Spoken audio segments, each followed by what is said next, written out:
Good day, Metcalfe Public School, and welcome to the MPS Daily News. Today is Monday, May 3rd, 2021. Bonjour Metcalfe et bienvenue aux nouvelles MPS. Aujourd'hui, c'est lundi, le 3e mai 2021. The news for today. Les nouvelles pour aujourd'hui. Today, we're going to learn about the Dakota First Nation of Western Canada.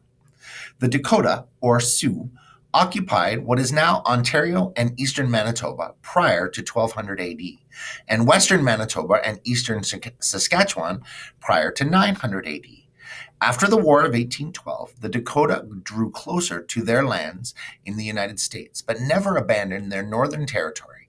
In 2014, the Sioux Valley Dakota Nation in Manitoba became the first self-governing Indigenous nation on the plains. A little bit about their territory and their peoples. Archaeological evidence indicates that the Dakota, or Sioux, occupied what is now Western Ontario and eastern Manitoba, as we were hearing. The populations later withdrew to the drainage basins of the Red, Mississippi, and Rainy rivers, where they were located when first contacted by Pierre Radisson in 1659. By then, the Siouan-speaking Dakota population had divided into three groups. Farthest east along the Mississippi River and its tributaries dwelt the Dakota Sante Sioux, who practiced horticulture, occupied semi-permanent villages, harvested wild rice and food staples, and hunted buffalo. After acquiring horses in the early 1700s, the Dakota expanded their territory from the Mississippi River to the Yellowstone River, and from the Platte River to the Qu'Appelle River. Hudson's Bay Company records from Fort Qu'Appelle to Rainy Lake House, Fort Francis, Ontario, commonly mention the Dakota occupying the territory from the late 1700s.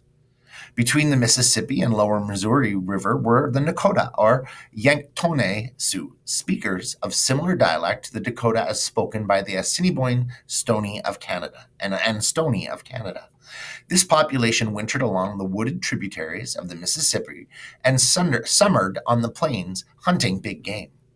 Farthest west along the Missouri River lived the Lakota, or Teton Sioux, who were wholly mobile and largely dependent upon the buffalo.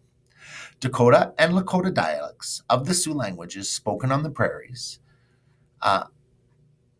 even though different in many respects, all three groups were politically united and were referred to themselves collectively as Dakota. Moving along with our announcements for today. Continuing with our work on belonging and talking about self-management. What strategies do you use to manage your emotions? Which emotions do you manage well, and which do you struggle with? Which emotions do you struggle with the most when it comes to expression of them? For example, how do you typically react when somebody expresses anger? What about loneliness? More to come on our self-management and the strategies to help develop better self-management skills throughout the week.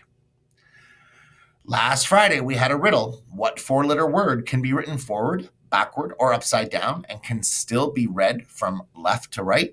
The answer? Noon. Way to go, Conrad from Mrs. Lucas' class, for your correct solution to the riddle. Our Friday morning music was Depeche Mode, Somebody. The original song from the album Some Great Reward, released in 1984. Which staff member selected this one? The song choice was selected by Miss Tui. Thanks, Miss Tui. It brought back many memories of high school for me. Happy birthday wishes to Jacob in our 7-8 MFI and Caitlin in our 7-8A class, who celebrated their birthdays yesterday. Happy birthday to both of you. That's the announcements for today. Merci et bonne journée. Thanks and have an outstanding day, Metcalfe.